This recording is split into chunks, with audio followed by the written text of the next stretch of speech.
Welcome to the Property Unleashed podcast with me, your host, Mark Fitzgerald. It's great to have you joining me here today. And today I am joined by a special guest. I have Dominic Beecheno joining me. Good to see you, Dominic. How are you today? Great to see you, Mark. Great to be here. It's a real privilege and honor. So thank you for inviting me. I'm feeling pretty epic today. It's a beautiful day outside. That always helps mood. And I just love life at the moment. So I couldn't be happier. And yeah. Brilliant stuff, brilliant stuff. So Dominic is a highly experienced performance coach and business mentor with a career spanning over 18 years. He has dedicated more than 10,000 hours to coaching and mentoring over 3,000 small business leaders, focusing on enhancing their mindset, habits, and strategic thinking to achieve tangible results. He is the founder of Kaizen Coaching, and Dominic employs this Japanese philosophy of continuous improvement to help clients elevate their performance both professionally, personally, and of course, addressing areas such as health, fitness, sleep, nutrition, and optimizing overall well-being and effectiveness.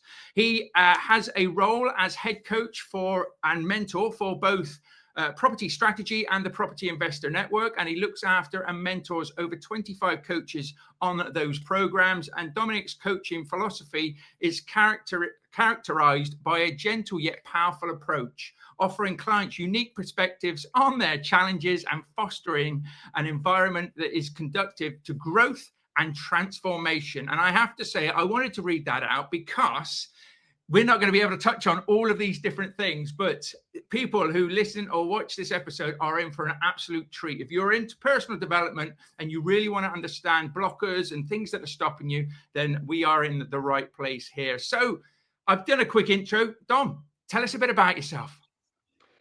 Thank you, Mark. Yes, quite a big long blurb, isn't it? I think the best way to summarize where I've come from and explain to where I've got to for the benefit of the audience is to say that I didn't know what I wanted to do with my life. Back in 2003 when I graduated from university, having done combined science, all sorts of different subjects in one, I was like, what the hell am I going to do? But I read the Rich Dad, Poor Dad book, which I know a lot of your listeners would have read too. And I was like, okay, property. I need to get into property. I want to, I don't want to have a job. I want to make money from property. So I thought, okay, where do I start? Become an estate agent. So that's what I did. And you don't need a degree to become an estate agent, by the way. But then everyone hates you. And the way the English property system, as we all know, works is that estate agents are not exactly your favorite person. There's a lot of sort of lying that goes along, which really didn't sit well with my values. So I didn't last very long in that. So I went traveling around the world. I was like, what am I going to do with my life? And after 7 months of traveling all around the world, I came back and I discovered this thing called coaching. And I did a short course and I was like, wow, this is my calling. This is what I want to do. So then I thought, well, how do I get into this? And I basically volunteered to work for a coaching company back in 2006. And then on from there, I found a job as a business advisor. And this was the real transformation because every day I got to meet a new business owner, a managing director of a small company, and I'd help them out with skills advice and match coaches and mentors with them and help them grow their business. And this was a government funded scheme. So basically I was being paid by a company to go out and have conversations with people and help them sort out their problems. And it was just amazing. I absolutely loved it. Every day I was somewhere new in London. I've literally been to every single train station in London, and I've been to companies that everything from distributors of men's magazines where they had loads of porn all over the wall to architects and manufacturing firms where they're sort of printing. Or even there was aerospace places as well. They made the wheels. Honeywell, they made the wheels for airplanes and things like that. So I had such an eye-opening 7 years of going to see all sorts of businesses, and I absolutely loved helping people to sort out their problems. And that was and that's why I feel really lucky. I just love helping other people succeed. So I've always been, in a way, I've always been in the world that I absolutely love, which is helping other people. And it's always been about refinement of how do I best help those other people. And what I discovered was it's all very well. You can give people amazing information. You can give them the right skills, the right knowledge. But why is it that some people, you give them the knowledge and they run with it and they make a great success, and yet probably more like 80% of people, it's like the 80-20 rule, 80% of people don't actually take action on it, or they hold themselves back, or they kind of talk themselves out of it. And that was the piece that I really got into probably around 2018, 2019 onwards, after I joined uh, PIN, Property Investors Network, and become their head coach.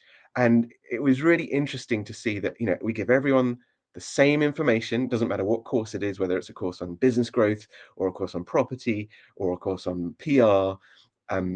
Some people will hold themselves back. And I was just fascinated about what it is.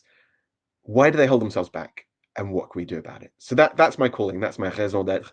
Bridging, yes, the fantastic knowledge that we all need to move forward in life, with understanding the subconscious, the stuff we're not aware of, the blocks that actually hold us back.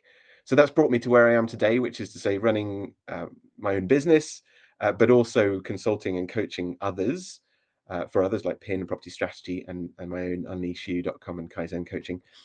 Um, and I just absolutely passionate about helping people break through those subconscious limiting beliefs. And as a result, I've worked with all sorts of people, and pretty seen almost every single problem there is out there. And I just love what I do. I'm very, very fortunate, Mark. And it's through this work that I've been able to meet you. And it's just great to have amazing friends through work. A lot of people don't get to choose the people they work with, whereas I do, and you do. So it is a real privilege to be where we are. No, amazing. I mean, it's great to obviously be able to do something that you want, but going back onto that, you started in estate agencies, then you saw about the coaching, then you got out there and you got a real passion for it. And I know that you've dedicated yourself to learning, to absorbing, if you like, rather than just learning things, and putting things into practice as well. And obviously, we had a quick discussion before this, and we did talk about why some people, like as you say, some people can get a bit of knowledge, can go and achieve what they're setting out to do, whereas other people with exactly the same knowledge never get there. And it fascinates me, more from a perspective of, I teach a lot of people, I show a lot of people exactly the steps that they need to take, yet they don't always get the results that we're hoping for and things. So to be able to sort of dive into that sort of subconscious, if you like, because you have your conscious mind, you have your subconscious mind as well. It's looking at those sort of steps that, is it like the people overthink it? Some people just, take. I always think sometimes we're too smart for our own good. Whereas if we get the knowledge and do it, things will happen. It might not always happen the way you want it, but things will start to happen. But if you're actually quite clever and you start to really think about things and dive into things, and I think that can be one of the differences. But I'd love to get your take on that, because I bet there's so many different things that are stopping people. Yes, there are lots of different things. Arguably, there's about 10 saboteurs, as they call them, which are basically, the voice in your head, which is you thinking, that voice in your head. If you just say hello quietly in your head, that's the voice in your head. So that voice is both your best friend and your worst enemy, because it's the one talking you into stuff. The logical mind wants you to succeed, it wants you to make more money, wants you to have happy relationships, wants you to do well. That's the logical mind. And then you've kind of got the subconscious mind, which wants to keep you safe. There's part of your brain, I'm sure you've heard of it, called the amygdala, which is the fear center, and it's very primal. It's part of the reptilian brain that we grew up with over the centuries and millennia, and it's designed to keep us safe. And so any time that we feel outside of our comfort zone, outside of the norm, maybe a chaotic environment or an unknown environment, then that quiet subconscious voice will rear up and go, oh, this doesn't feel right, and it will release cortisol and other chemicals in your body, and you'll hold yourself back from doing something. The classic example would be speaking on stage. An awful lot of people absolutely petrified of going on stage and speaking about it, but the same chemicals are happening for people who are excited about speaking on stage versus the ones who are scared of speaking on stage. It's cortisol, it's adrenaline, but one person sees it as, oh, this is exciting, this is going to be fun. I'm nervous but excited about it. Whereas someone else would be like, no, this nerves, this feeling I can feel is actually saying, don't do this, I shouldn't do this, this is dangerous. So there's a quick example of how the mind works. Yes, we want to succeed, but actually the subconscious wants to keep us safe. The body wants to keep us safe. And that's why we effectively self-sabotage. So we go back into, that's what self-sabotage means, is to go back into your normal habitualized self of being safe and just staying in an chemically as at an even keel, and not pushing yourself outside of the unknown, into an area where you feel uncomfortable. Yeah. I Does like that make sense? Yeah. the metaphor of it as well is comfort zone, isn't it? You put yourself in a box, and anything in that box I can do. I can achieve that. I can do it with my eyes closed. But then when you put yourself, i.e., like on stage, you have to step out of that box into something new, or expand the box. It can make it very, very tricky and very, very difficult for people. And I love one of the expressions that, success is just one step away from from overcoming fear. Because a lot of the time when we fear something, if we actually do it, it's never as bad as we thought. And I've heard that, it's an old wise tale, isn't it? Face your fears and everything, face your demons, and it's never as bad as what you actually think in most cases. Let's be right. Yes. And yeah, it is, but it's overcoming those. But it's also, do you think sometimes you can get too much knowledge into something rather than just taking the action that because some people, as the old saying goes, need to have the stars aligned, need to have their ducks in a row, don't they? And I think as humans, because we can absorb so much information, I don't think it always helps us. Do you? You're so right, Mark. It's absolutely true. And I remember when I was a business advisor, I'd be like, I'm never starting my own business. I could see all these people and all their problems, and all the problems that that they have to deal with every day. It's like, I'm never going to run my own business. It's way too risky, because I learned so much about everyone's problems. So yeah, we can absolutely learn too much. In fact, knowledge is a blocker in a way. Actually, sometimes it's better not to know. I mean, frankly, if you knew all the late nights, sleepless nights, stress, worry, and everything else that of having kids, for example, probably wouldn't go through with it if you knew about it. But the fact is, we're kind of biologically programmed, and people want to have kids. And actually, the hardest thing in the world is, I think, bringing up children. But it's also the most rewarding. And it's exactly the same for business. It is the hardest thing you'll ever do, is run and grow a business, but it's also the most rewarding. And therein lies the balance of life. Whatever we find difficult and challenging is actually just as much a great gift. And I think that's one of the tips I'd love for your audience to take away, is that actually the challenge that you fear, that is your route to the greatest growth. Anything that you feel you need to overcome, that is where you've got the biggest potential, one, to grow, but also to serve others and do the same. Because I would say it's exactly that for me, right? The difficulties I've had in my life have become the greatest gifts. That my most joy has come from helping other people overcome their own limitations. And I've had loads of my own limitations. I'm not limitation free. There's always more. And that's why the world is designed that way. We're designed to have challenges. Doesn't matter if you've got 50 million in the bank or 100 pounds in the bank. You're going to have challenges.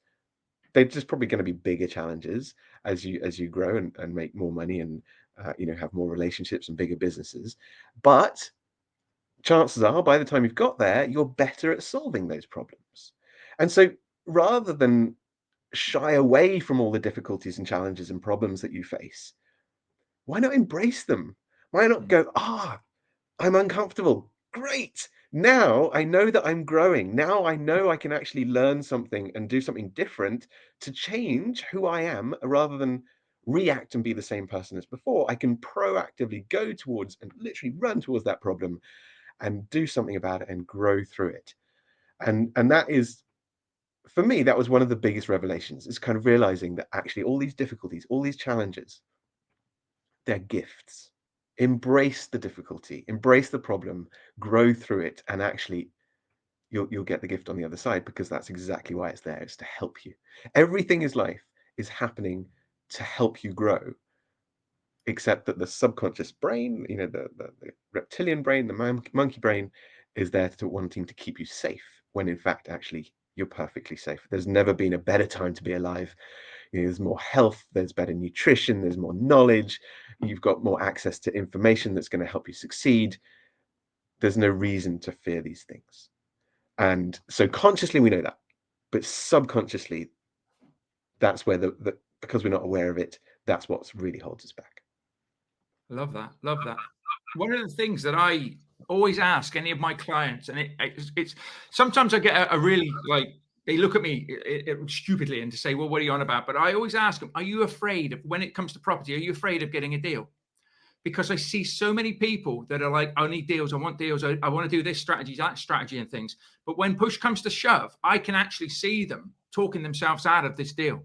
Whereas it could be a good deal. We could have run the numbers. It's perfect. As long as we get it for the, negotiate it for this price, we can get this deal over the line, go out there and smash it. And all of a sudden they're like, well, I put it to them. I'm waiting for people. And there's loads of different excuses. Oh, they said no. I always say, well, what did you say to that then? Did you ask them why? Keep pressure if you want this deal to happen. But people can be quite quick when they get rejection to just switch off from it. And of course, rejection is all a part of parcel of life, isn't it? You can grow with rejection because for every no, you're getting closer to a yes and things, which is easier said than done. But when you're when you're working with people, and you must see this yourself as well, that people are like half-assing it, if you put it for want of a better word. They're having a go because they know they need to or they should be in whatever business. But you can see as a coach yourself, whether or not they're actually giving it 100% and you think it's going to succeed, or they're actually, maybe there's some blockers there, which isn't always easy for us as individuals to recognize, but it is a lot easier for other people from the outside of this to be able to see that. Now, some people have blockers. I know this is a massive, big question, but some people have blockers, and some people obviously are their own worst enemy and are fearful and are just worried that A, they're going to make a mistake, or B, potentially, they might lose some money or something like that. So a bit of an open-ended question, realistically, but when you see people, is there anything that you look for to see whether they're sort of going to hold themselves back and how they can overcome their own challenges? Yes, absolutely. A great question, Mark. So let's take this piece by piece. We can categorize what holds us back under the banner of fear.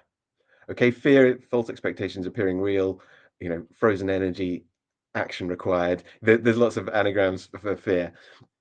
Fear holds you in inaction. It stops you doing things. And it's evident to me when I'm coaching, when I'm working with people, by how they speak, what it is they say, what comes out of their mouth. If they are blaming something external, so the economy, there's not enough deals in this area, or I can't find it, or the estate agent's not getting back to me. If they're blaming anything on the outside world, I know immediately that actually really, I mean, it's always us, right? It's always us. It's about your self-talk. It's about the words you're projecting, because you create your life through the words you say. Your voice is the biggest creative tool you have. Maybe writing as well, but certainly speaking in particular in this world, and also maybe taking action, or not maybe, definitely taking action, but you're using your voice in that too. So if they're saying things that are creating walls and limitations in the words that they use, then I know immediately then they're not going to succeed as much as someone who has something called PQ, positive intelligence, where they see the opportunity. This like you said to me before we started, Mark, you said you've got a few problems right now, but you're working through them. And your mum said how you've changed and how that wasn't the case. Well, you said you've changed and that wasn't the case anymore. That's what I'm looking for in people, is that the shift is in the way they speak and how they see the problem and how they address it. And then they're coming to me with the problem and they've come up with a solution and they want to get another opinion, or they've thought of a problem that's holding them back and we discuss it to overcome it. Then I know they're moving forward, certainly consciously. And then from the sort of 10,000 hours plus now that I've got experience, there's intuitive knowing as well about other stuff that might be holding them back. And if you want to dive into that, that would be things like, and it's not exclusive, but some people, like you mentioned, they want to have all their ducks in a row. So they're a stickler for detail. And unless they can see every single little step along the way and how it's going to pan out, they won't go ahead because they don't feel safe. And therefore they don't take action. And that is a fallacy. Life is never the way you think it's going to be. One, there's better opportunities. Two, it's very rarely the way we predict. At best, we can try and predict, and obviously through learning, we can get better at that, but it's never a dead cert. Life would be really boring if it was dead certain. And so it's about being aware that yes, you can plan, but it's not about having the plan that makes a difference. It's planning, it's the thinking that creates that future. So that's one, it's having all those details, and that's what holds them back. Another one is they just they don't want to feel salesy, maybe if they're trying to raise finance, or they don't want to be pushy if they're or feel they don't want to. It's all about that. It's all about feeling. All fears are fears of feelings, and they don't want to feel salesy, or they don't want to feel like they're screwing someone over by putting in a really low offer on the property, for example. And that's what holds them back, is that feeling. So they avoid that feeling. They tend to just go, I'd rather keep the status quo. I'd rather stay peaceful within, and therefore I won't do that challenging situation. I won't have that conversation that means that I feel uncomfortable. So there's two, for example. There's the stickler who wants that detail. There's the avoider who wants to just keep the peace and not upset the cart and just make sure that everything's okay, and they'd rather stay in sort of their comfort zone. So there's two. There's loads of others. There's the controller. They want to control every situation. If it's not going perfectly the way they want it to, then they get really frustrated, annoyed, and anxious. There's the restless person, FOMO. They're always thinking about, what other networking can I go to? This is really boring now. I want to do something else, and they never stop. And they're the ones who say, oh, I'm really busy, really busy, and they never stop. They never take a holiday, or if they do go on holiday, they're still thinking about work and they're doing other stuff. Yeah, that's a very common one at the moment, the restless person. Hyperachiever, someone who's out there always trying to get recognition and be successful through external validation. Oh yes, I got this deal, and now I feel good. It makes me think of the story of Johnny Wilkinson. I found out the other day he when he won the winning kick for the World Cup in rugby many years ago now, 2003. He was happy, he said, for 30 seconds. 30 seconds, his whole life, his whole career, that winning kick, and he was happy for 30 seconds. People think it's about the destination, and it's not. It's always about the journey. It's always about who you're becoming in this moment. How are you growing? How are you improving yourself? What are you overcoming? And that's what is the most important thing to focus on. Sorry, I've gone off on a tangent there, but those are three or four rather: the controller, the stickler, the avoider. These are the voices in our head that holds us back. So raising our awareness about it is absolutely critical to overcoming it. But sometimes awareness on its own is not enough. So do you think, so people have blockers, we all have blockers at the end of it all, but where the blockers come from? Do they come from our experiences? Can they come from anybody else's experiences? Anything like that? Yeah, great question. Okay, so basically our brains are a biological program, like a biological computer. It's been programmed into us from the ages of 0 to 12 in particular, when your brain is in a different state to what it's in now, right? In this moment, you're in a beta brainwave frequency. You're analyzing what I'm saying. You're using your memory to remember what these words mean, what this sound means. And you're analyzing, you're filtering it, you're agreeing or disagreeing with the stuff that I'm saying. So that's a beta brainwave frequency. From the years of 0 to 3, you're in a delta brainwave frequency, which you consider sleep, basically. Now, when you're in a sleep state, there is no filter. So you just absorb everything that's going on around you. And between the ages of sort of 3 and 6, you're in a theta brainwave frequency. And that's like sort of not quite sleep, but certainly not conscious. You're aware, but you're not sort of bodily aware, and you're not analyzing. So again, you're just absorbing and learning by absorbing how to be a little human being. And that's why during your childhood, from in particular 0 to 12, events happen to you where you subconsciously make a decision and learn to behave in a certain way. So quick example, I found this out through doing something called rapid transformation therapy, where you get hypnotized, you regress back, and your brain somehow knows, it's amazing, goes back into a childhood scene. And for me, one of the scenes, 3 at a time normally, that you go through, was that I ran across the road from my neighbor's house to my house, but it was the first time I'd ever crossed the road, and I didn't look where I was going. and I just decided to do it without sort of permission from parents to do it. It was literally the first time I crossed the road on my own. And as I did it, I almost got hit by a car. And I remember sitting in my living room just being in complete shock.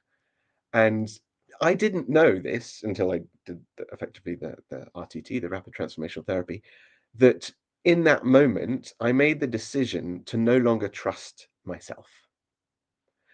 And that's what I grew up with. I don't trust myself to make important decisions. I know it's a really small one, like crossing the road, but it's that formative event which then repeats itself throughout your life, going, oh, you try something and it fails and you don't trust yourself again.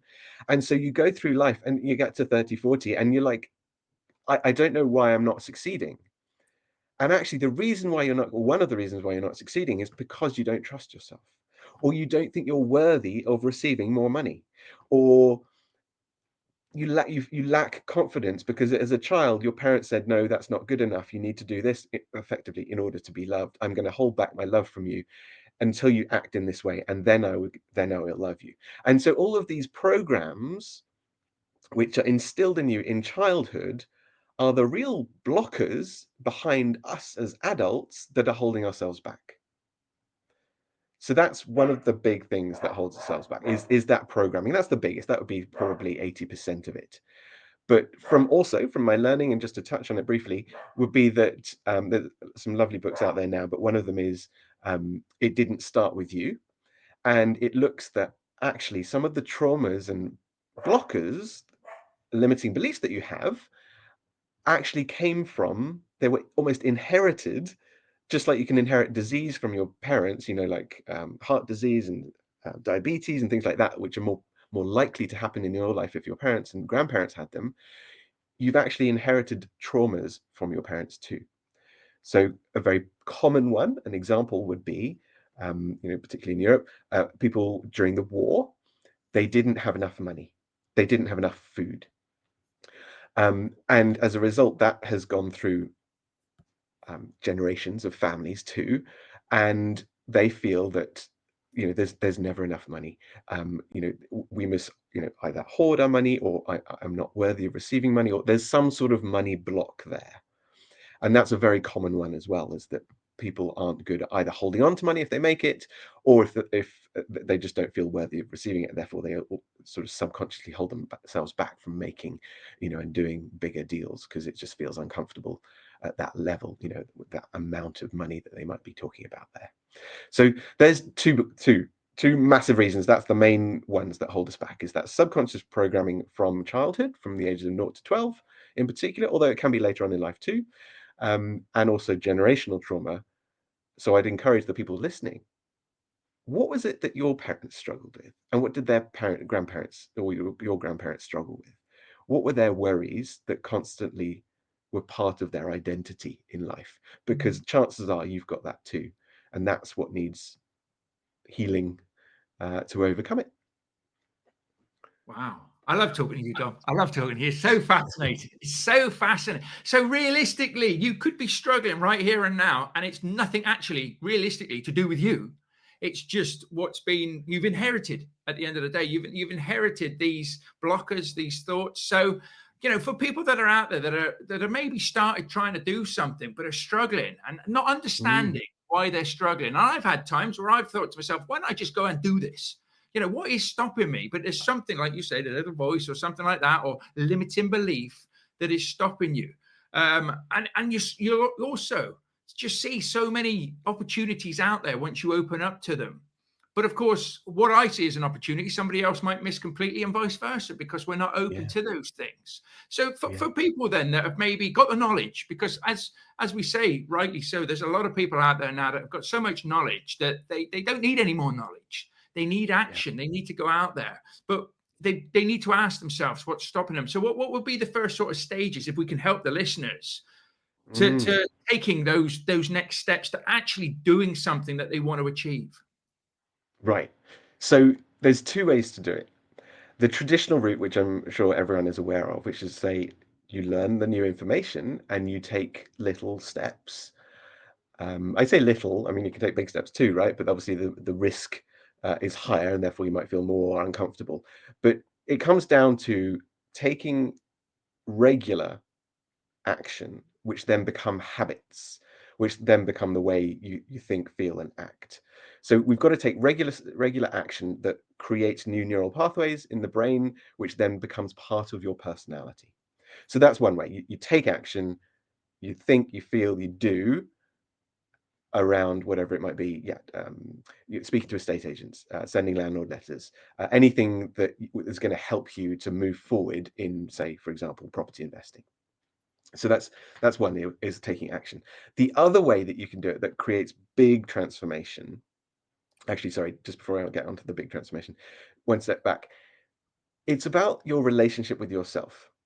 Self-esteem is your self-talk, is how you talk to yourself. So if you're constantly taking action and you're getting success, your self-esteem and your confidence and how you think about yourself is going to improve. And that's also going to build your success. So it is absolutely about constantly taking action, constantly thinking, feeling, and building up that self-esteem, that relationship that you have with yourself. The bigger one is, well, for me, I see the bigger one is going back into that theta brainwave state, which you can get to through one, meditation, and two, hypnosis. Basically, your brain only, this is a really big insight, okay? So you're thinking at the moment, you're in beta brainwave frequency. Your brain doesn't really change in a beta brainwave frequency. It changes at night when you're asleep, when you're in delta and theta brainwave states, and maybe alpha brainwave states where it's kind of creative imagination. That's when the axons and the dendrites and all the parts of the neurons in your brain are rewiring themselves. That's when they're strengthening neural pathways in your head, which actually kind of create a new personality. So you don't actually change consciously, you change unconsciously when you're sleeping. That's why sleep is so important, right? All these people who try and last on less sleep, you're just stressing yourself out, but you're not actually going to get the change. You're going to burn out. Actually, rest is as important as taking action, because actually your brain changes in a relaxed state, whether it's a meditative state, whether it's a almost a sleep state or in sleep. That's where you can make the biggest change. So I love, one, meditating and visualizing a new future, and having that visualization on a regular basis. So you're constantly going through, I don't know, the new house that you want to live in, or that car you want to drive, or even just that state you want to be in of happiness and abundance, and just feeling the joy every single day. So you visualize that creatively using your imagination, because as Einstein said, imagination is more important than knowledge. It's not the knowledge that's going to get you there. I mean, it's going to help, but imagination is where it's at, because that's where you're creative. You're creating a new potential in the future, rather than knowledge, which is actually the past. So one is that visualization, that meditation, that creative state. The other one, hypnosis. So this is where I would suggest you get a really good, well-qualified, very experienced, in particular, not just hypnosis, because normal hypnosis would be going from where you are now to a future of where you want to be. And I'd say that's about 20% as effective as something like rapid transformational therapy, where you regress to the original program that was created of your limiting belief around trusting yourself to make important decisions, or feeling worthy because of money you did or didn't have, or love that you did or didn't have.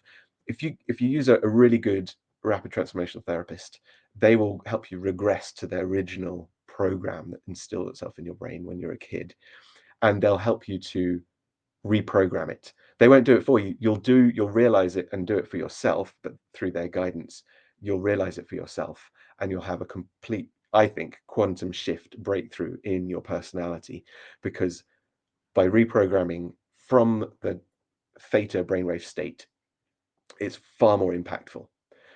So you could do the RTT therapy, and then you listen to your hypnosis that they record specifically for you and your specific environments of what it is you want to change in yourself. And you listen to that for at least 21 days, if not 30, every day, 15 minutes, and you'll notice, well, actually, other people will notice a bigger shift in you more quickly than you'll even notice a shift in yourself. But you'll feel lighter. I mean, people after having deep transformational therapy like that, you can see the lightness in them afterwards, because it's almost as if something has just released out of them, and they're no longer who they used to be. So that's my preferred method, because I've done all sorts of different therapies, as you can imagine, but actually that one has had the biggest impact, and that's what I've, you know, dedicated my life to, is helping people to break through those limiting beliefs. And that's what I use and love to help people succeed, is rapid transformation therapy. Wow, crazy. That's brilliant. Absolutely amazing stuff, and great advice as well. And I guess that some people are going to have their subconscious, these blockers weighing, like you say, like an anchor, a weight on their shoulders, as they say. But it really is. And sometimes you can see people that look like they got the weight of the world on their shoulders. And I'm guessing these are people with lots of different hang-ups, lots of different blockers that Yeah. they could really do with sort of trying to peel away those layers and help themselves. And we were chatting just before we went live here about transformation and how do you know if you're growing, improving, or changing in things. And what I said was, I actually myself, I know that I'm a lot more vigilant in what I say and what I do and how I react emotionally. And also how I keep my emotions in check. As we were saying before, if I had a problem before, everybody knew I had a problem. I was loud, I was shouty, I was stressed.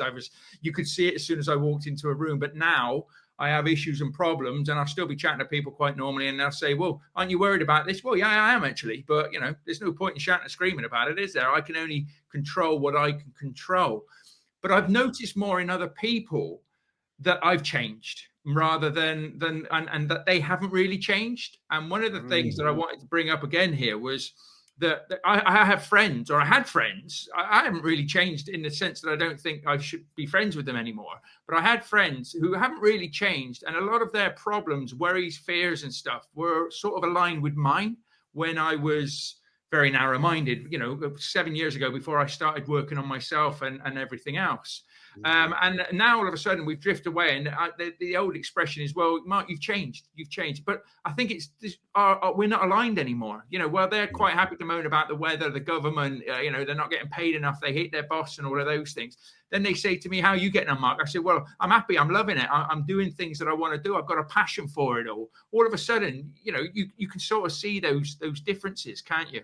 So for people that are out there that are into self-development, and a lot of people that listen or watch these podcast episodes that are into personal development, what would you say to them? Because it's difficult when people see you changing, family members and things like that. You must have had it yourself as well. You probably evolved and changed so much that sometimes you have to just get new friend groups and everything, don't you, just to align with your way of thinking. But there will be people out there that maybe it's not so much them that's holding them back, but their environment that's around them that's holding them back. And that can be very, very difficult to get out of that, particularly if it's a significant other, or it's a mum and dad, or a family member, or even just a really good friend, or a circle of friends that is always telling you, oh, it's risky to do that, I wouldn't get involved in that, why are you doing this, why don't you just, what would you say to people that are sort of clamped down into those environments?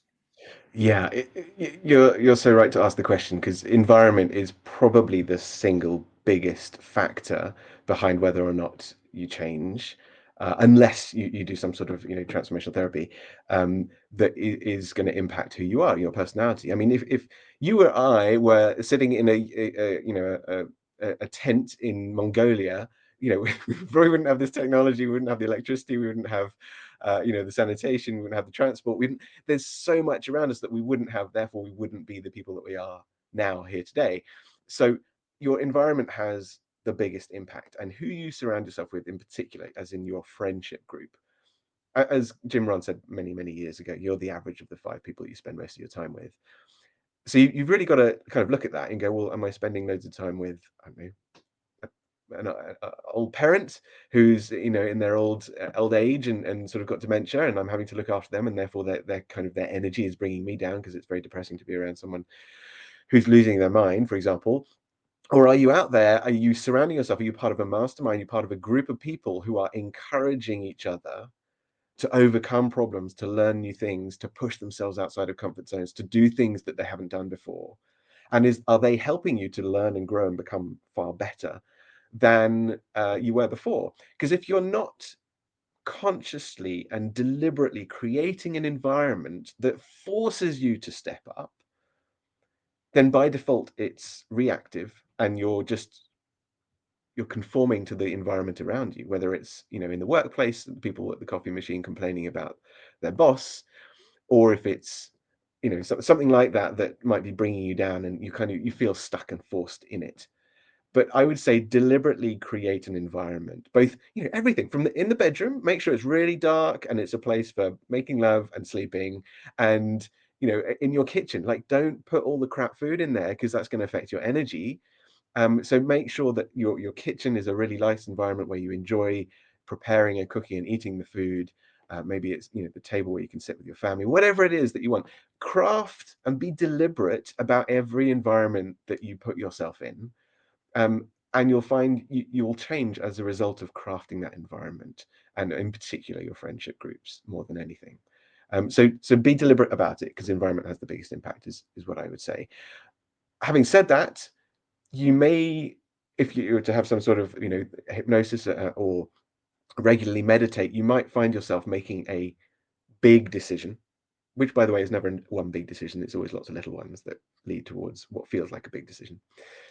Like I did in the last year. I'm happy to share, I separated from my wife of 15 years, not because it was really awful, because an awful lot of marriages are, and in a way, you know, I'm lucky, but I chose to leave because I didn't want to spend the next, you know, 10 years while the kids were relatively young, being, one, feeling lonely, two, not having someone that I really get along with and love to be with the whole time. And I was just conforming, and doing the normal thing of being married and looking after the kids.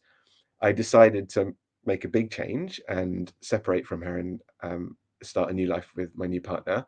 And that's been a massive shift, and it has shocked all of my family, all of my friends, well, pretty much all my friends. And, you know, in many ways, I've been rejected initially, and that is a massive thing. One that I'm still getting used to, but just to share for the audience, if they are choosing or thinking about making a big change, whether it's leaving a job or leaving a partner, or um, moving to a different location to live in, yeah, it's going to be a massive shift. But actually, you can then craft your own environment. You can craft a new life, and you can become more of who you wish to be. And if you're feeling like there's a pull towards that, listen to that intuition, because intuition and knowledge and knowing actually comes from the body and not from the mind. We always think the mind is in charge. It's not. It's there to just justify with logic what we feel intuitively is right for us. And you'll know if it's right, because you'll feel lighter once you've made that decision, that you've decided to do something like leave a job or separate from a partner.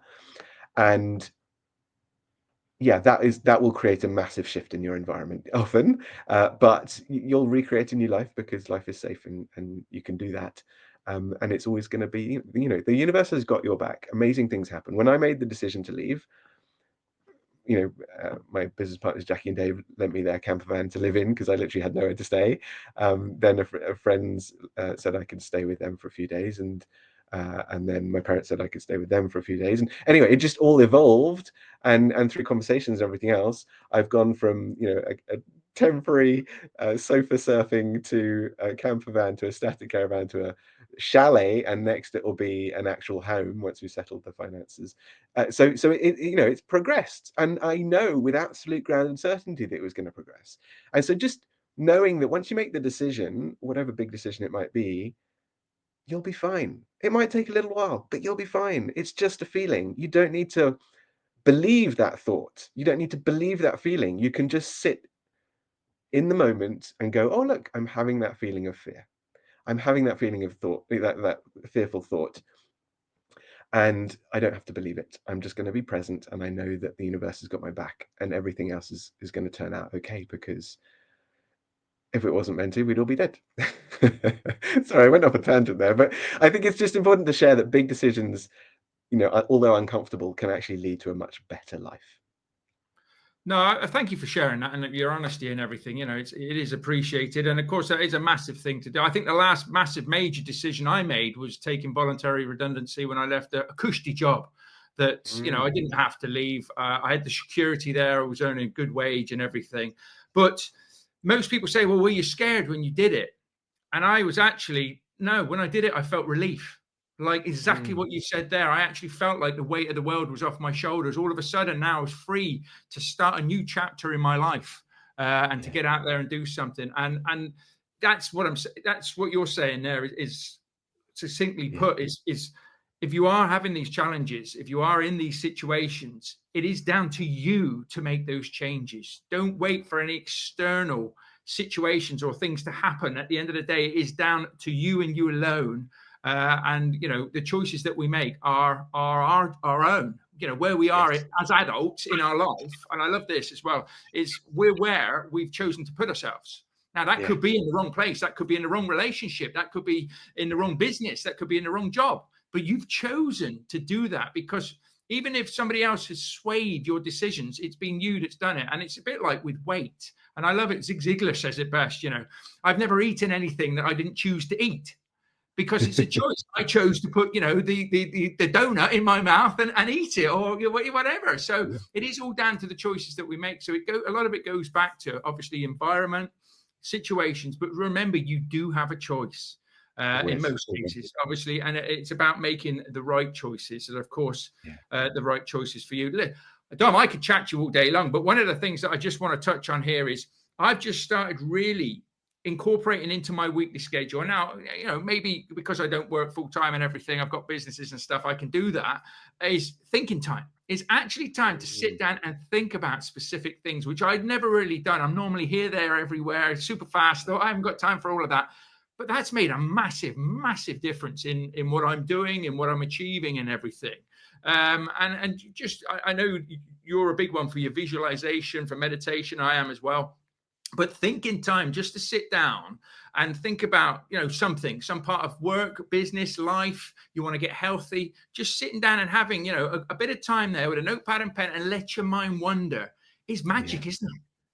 Oh, it's incredible. I think that's when we get the most guidance, is actually when we stop. Because, you know, there's a sort of culture of doing the whole time. And actually, the best wisdom tends to come to us when we're being just in the moment, whether it's out on a walk in nature, which I find for me is my thinking place, either running or walking, but it's out in nature. Or as you say, sitting down somewhere comfortable, you create an environment, you've got a nice comfy chair and you've got your notebook, and you can just let the mind wander and think creatively. And that's when guidance, I think, can come in, because you've quietened the outside world about all the stuff you need to do, and you're just there with your thoughts. And then all sorts of things can happen. All sorts of intuitive guidance comes in. And just stepping back slightly, as you said, you felt lighter when you left your job. That's guidance. If you're making a decision and you feel lighter from the thought of going, oh, you know, I could leave my job or I could do this. If you're feeling lighter, that is guidance that it is the right way for you.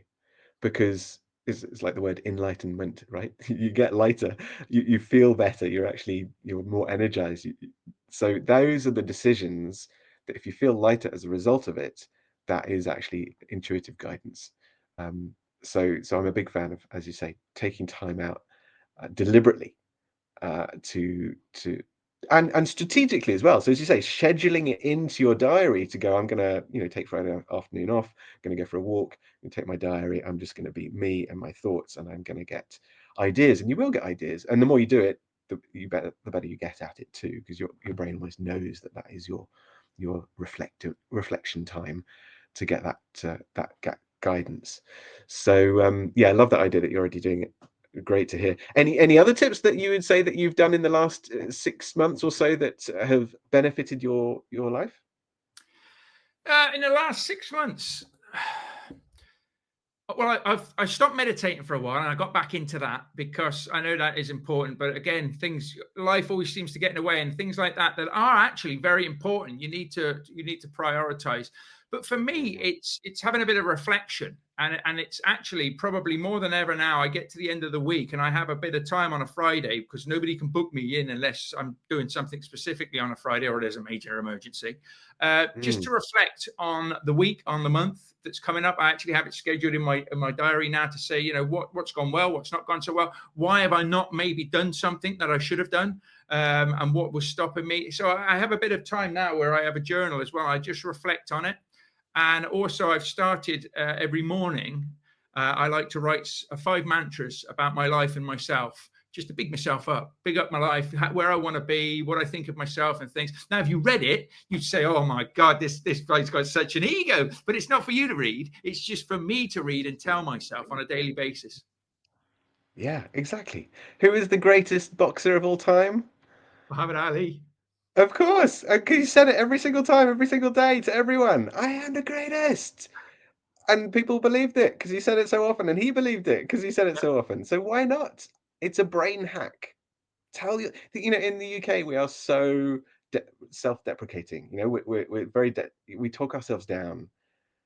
Maybe be a little bit more American, talk yourself up, big yourself up, and see what happens. Just try it for a year. That's what I would say to people. Big yourself up, talk yourself up, tell yourself how amazing you are, and start seeing the difference it makes. Because positive intelligence, as it's called, where you're seeing the good, you're talking yourself into doing the things that you want to do. You're focusing the mind on what you want, and you're seeing the opportunity in every difficulty. That is where more success will come, because you're thinking deliberately and training your mind to think differently deliberately. You're being, as I would say, proactive rather than reactive. 95% of who we are is entirely habitual. It's a program, as we've talked about before. So actually, let's program the mind by deliberately training it to think positively, to think creatively, to see the opportunity in every problem. And as you just mentioned, thinking on paper, so journaling. That is one of the most powerful tools you can use to transform who you are, because it's not just a thought, because you have 30 to 70,000 thoughts a day. Most of them are repetitive thoughts from the previous days. When you deliberately think in a new way and you write it down, because you've got that hand brain action, you're more likely to remember it. And therefore, if you're writing down a mantra about who you are, fantastic. You're going to be more likely to become that person. It's just the way the brain works. So don't knock it, try it. It's what I Right, would say that's to it. people. No, brilliant. Oh, great stuff. Good stuff. So I am conscious of your time and everything. I like to do a little quick fire round at the end of these. And then Okay, hopefully in the future, I can get you back on and we'll have a round 2, Dom, because there's so much that'd be more that we amazing. can go into and talk about, if that's all right with you. Yeah, I'd love to. Love to, Mark. So if you could sit down and have dinner with 3 people, dead or alive, who would you like to sit down and have dinner with and chat to? Oh my goodness. Okay, so Gandhi, Deepak Chopra. I mean, this is literally just off the top of my head, and probably Richard Branson actually. Yeah, Deepak Chopra for the spiritual, Gandhi for all the incredible stuff he did and achieved, and Richard Branson just because I just think he's one of the most amazing entrepreneurs I've ever met, and it would be great to go to his island and see that. So yeah, those are the 3 that spring to mind, but there'll be loads more. I'm sure I could keep going on, but yeah, That's cool. I those are like the that. I 3. like that. What are your top 3 books or 3 books you'd recommend people to help them, with what we've been discussing today? Oh my goodness, there's so many, and I know. um, I've read well over 1,000 on all sorts of personal development, success, psychology, everything. But the ones that I keep coming back to, I think probably the top 3 that I keep coming back to. A bit of an unusual one. It's pretty heavy, but I am a bit of a geek in that way. It's a chap called Dr. David Hawkins, who's passed away now, but he was certainly an enlightened individual. And his book, Letting Go: The Pathway of Surrender, is, I think, one of his most accessible books, and it creates an amazing framework for sort of elevating our consciousness. So that one is one that I've read 7 or 8 times. Another one would be A New Earth by Eckhart Tolle, and that is just brilliant. It's really odd. It's one of those ones that I can't remember very well, even though I read it 7 times, but it's just brilliant. So it's just so enlightening, and makes you feel good. And literally every sentence is a pearl of wisdom. And then another one, gosh, 3 books. I mean, it, your environment is really important, but basically you are what you repeatedly do, think, and feel. Uh, Excellence then is not an act but a habit, as Leonardo da Vinci said. So it'd have to be Atomic Habits as well by James Clear, which is just, I think it's been in the top 10 bestseller list for like 4 years now in New York Times. It's just a brilliant book that you can go back to again and again and again, and that really helps you understand um, who you are and how you transform your habits to become a different person. Amazing. So those are my 3 books. Yeah. Brilliant. I've wrote those down as well. Atomic Habits is the only one I've read out of those lots, so I'm going to get the other ones ordered later today. If you listen to podcasts, do you have 3 podcasts that you enjoy? Oh, well, of course, this one would be up there. And 3 podcasts. So I do listen to The Diary of a CEO a lot. I think he is brilliant. Stephen Bartlett, I have a lot of respect for. I've seen him live as well, and he's just a lovely, lovely guy and ahead of his time, I think. Know Thyself is another lovely podcast, which has all the sort of famous authors and speakers around the world of spirituality and personal development. And also, I'm really enjoying. It's one of those ones. Some people like horror films. I like American politics, particularly at the moment. It's just really interesting seeing what's going on and how it's breaking politics as we know it into a new world, and I find that fascinating. The impact on the world, obviously. So, in particular, what's it called? It's the biggest podcast in America. All In is the podcast in America, which is in particular been interviewing lots of people in politics, and I found that really fascinating to see what Trump and his cabinet, it's not a cabinet, but his whatever it is doing is fascinating. Amazing. Well, thank you very much. It's been an absolute pleasure to have you on, my friend. Thank you, Mark. It has been a real joy to do this. I hope the audience have had some value and some insights, and they can go and actually do something with some of the information that they've gathered here. Because you know what? When everyone is happier, everyone is succeeding, then it's win-win all round. And that's why I'm so fortunate and lucky to get to do this interview with you and share what I love, and hopefully other people can get something from it too, and hopefully it benefits everybody. So it's win-win all round. I'm sure they will. I'm sure they will. If anybody wants to reach out to you, find out more about how you can help and support them and everything, what's the best ways to do that? Yeah, so I got a pretty unique name, Dominic Beecheno, Bwcheno.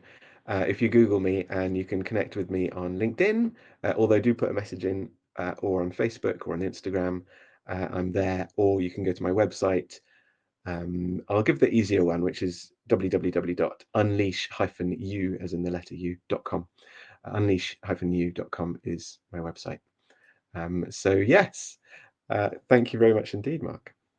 Brilliant stuff. Brilliant stuff. Well, always good to see you, my friend. And I'm sure our paths will cross again very, very soon. But as I say, I'd love to get you on a bit later in the year. And maybe if we've got any feedback from this episode, any questions or anything, we can answer those together. That would be great. I'd love that. Thank you very much indeed. And thank you to the audience for listening. Brilliant stuff. Great stuff. Well, I hope you've enjoyed this episode as much as I've enjoyed bringing it to you. I always like to get guests on that fascinate me, that are experts in their field, and Dom certainly is that, and a hell of a nice guy as well. So if you have enjoyed this, or you think there's somebody out there that would enjoy listening to this, then please do feel free to share it. Leave a review if you have enjoyed it. Well, I'm always interested in reviews. And of course, if you need any other further help or assistance, then do reach out to us either on social media, or of course, check out the website or the show notes, as we're always there to help and support people, to put them in the right places, in the right communities, and make sure that people are getting out there and achieving what they want to in life. I thank you for joining me here today, and I look forward to you joining me again very soon. Take care, and bye for now.